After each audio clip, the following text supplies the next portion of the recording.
Well, awards season is in full swing. Oscar nominations were announced just last week, just days after the Golden Globes were broadcast. And while it's another great group of films this year, there is also some justifiable disappointment about how pale and male the nominated films and filmmakers are. Joining me today in the studio is New York Times carpetbagger Cara Buckley to discuss the Globes, the Oscars, and if there's time, maybe we'll even get to Sundance, which is happening next week. Welcome to PK Live. Thanks very much. I think the Fury Road this year leads right up to the Oscars red carpet, actually.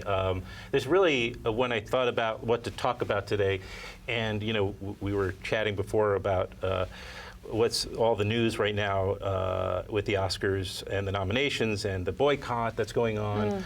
There seems like it would be awkward to kind of almost talk about anything else. It's, you know, it's such a big topic of discussion right now. First of all, you are the carpetbagger. Right. Which, and your assignment is to cover the award season, right? That's primarily it. And then when the Oscars come up, I guess there's very little else you have time for. I'm free after the Oscars for a little bit before back to work, but that is the job. Yeah. And it's sort of a riff on the red carpet. The idea we're, you know, it's a tongue-in-cheek name, obviously. Sure. Yeah. As a matter of fact, journalist David Carr was he originated it. One of your predecessors. Yeah. Oh, he was the first? He was the first. Oh, okay. Was it his? Inimitable. It was his baby. Oh, yeah. it was? Yeah, okay. it was. Oh, all right. I didn't realize that. Well, even as overnight, you got into a last-minute New York Times deadline for a new piece. Right. Which we don't have to necessarily discuss if, I don't know how much you can divulge. You mean last night? Or? Yeah. Yeah, it's overnight. in today's papers. Okay. Paper Did you submit online. your article? Okay. It's run. I mean, it's about news that's out there. You know, after the nominations came out on Thursday, there was the hashtag OscarsSoWhite was, again, you know, making the rounds because for the second year running, all the acting nominees were white. Having this 2 years in a row is an anomaly for the Academy. The last years it happened were for the years 97 and 98. But Hollywood is now increasingly in the hot seat for being so homogenous, and the Academy is arguably a reflection of that. We know that it's the vast majority are white male, around the age of 63. So, you know, it doesn't look good. The Academy knows it doesn't look good. Its president, Cheryl Boone Isaacs, was heartbroken. She said that it was, again, nominations that were all white for acting. I know I was even reading, I think it was Wesley Morris, right, is his piece, and he was saying on the cover of the weekend section of the LA Times how striking it was to see all those faces of all the nominees. It was basically all the nominees were for acting. Right, all the little thumbnail photos of everybody, right, for acting. And I guess, you know, I mean, I guess I feel like, well, good, we're talking about it. Good, it's a big deal now, you know. But I guess it's not, my feeling is that, you know, it seems that not only is it a lot of white males, 63-ish, you said, maybe it was the average age of the Academy member, is that what you said? Right, that's according to an LA Times study from 2012. Yeah, well, you know, that it just seems that they also are, we're a group of intelligent people, so we can make conscious choices as well. So yes, there seems to be, you know, most people tend to nominate or maybe staff up their film crews with people that reflect their own, you know, comfort and remind them of themselves on some level. But we also can make conscious choices, and there has been now actually lawsuits.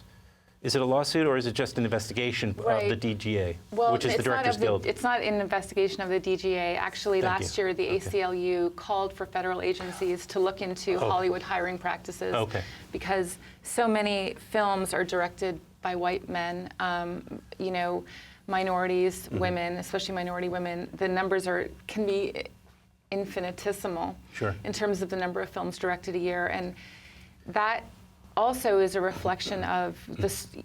It goes along with the stories that are told that don't reflect the complexions, the lives, the realities of the movie-going audiences, and certainly the films that are deemed Oscar-worthy.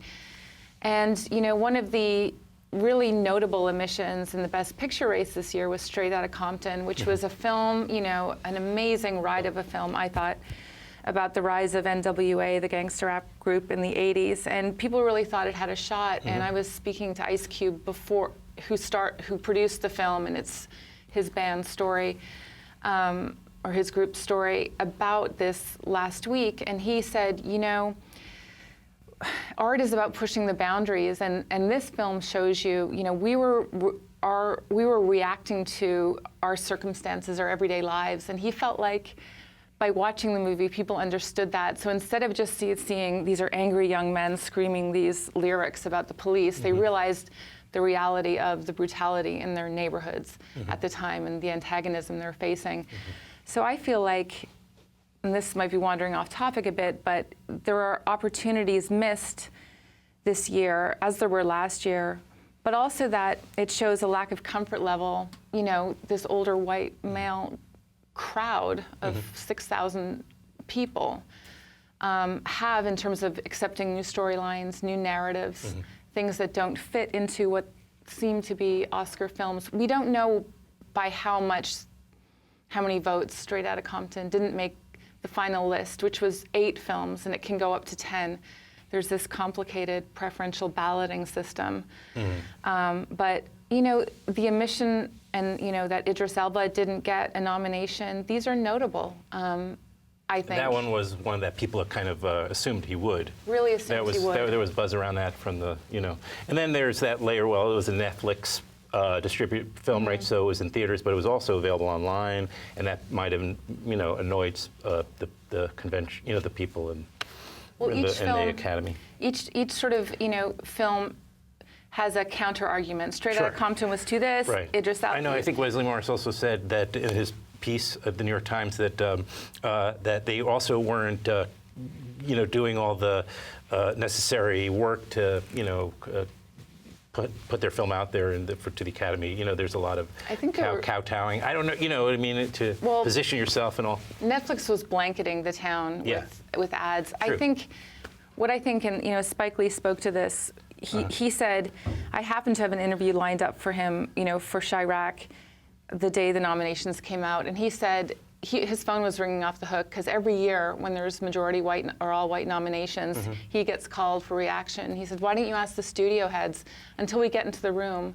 You know, this is the issue. And I've been getting emails from readers saying, what do you want, affirmative action in Hollywood? Like this real contentious thing. Look, I think the issue is there are 305 feature films eligible for nomination this year. How many were, you know, starring people of color? How many were, quote unquote, black narratives? And I would venture that it was a very small portion. And so, you know, we can nitpick, you know, Beasts might not have gotten the nomination because of this reason. Creed, another great film. The only nomination was for Sly Stallone, the white actor in it. But let's look at how many films are being made, you know, that aren't about white people and that are also in the Oscar conversation out of 300 films as potentials each year. Yeah, right. Hey, are the Oscars? I mean, isn't it basically an entertainment? Like, isn't it basically a spectacle? Does it really matter that much anymore? Yeah, it does. I mean, you know, Hollywood is arguably our de facto royalty, right, in America. True. Yeah. Having an Oscar, I mean, it has resounding effects. I think that it just sends a message out. The Academy takes it seriously. When they voted 12 Years a Slave, some people voted for that without even seeing it.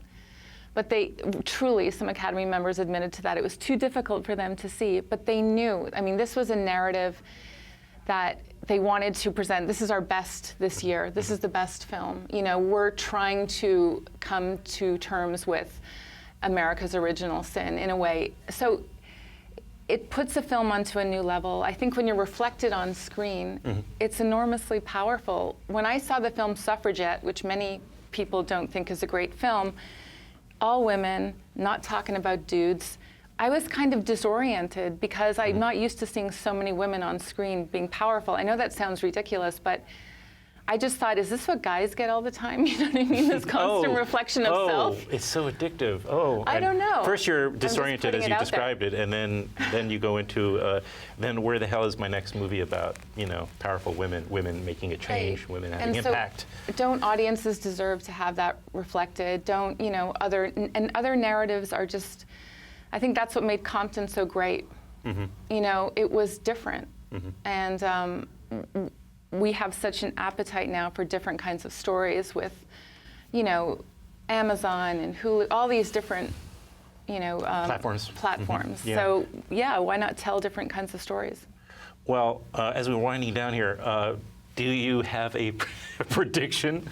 Given saying all that, I know, shifting gears, do you have like your guess at what Best Picture might be, if you had your guess? I would say it's pretty much neck and, according to the prognosticators who have been proven wrong, know.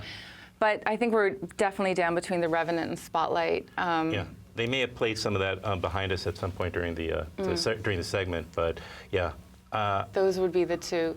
Which way it goes, I don't know. I think people were really surprised at how many nominations The Revenant got.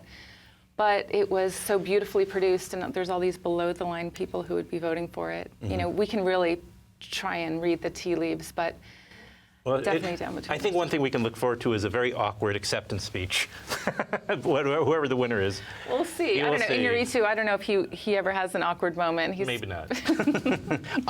Thank you very much. Thank you for having me. I appreciate it, especially in light of all the last-minute work you're doing at the New York Times. No Look for Cara at her byline as the carpetbagger, but your name is on the byline as well.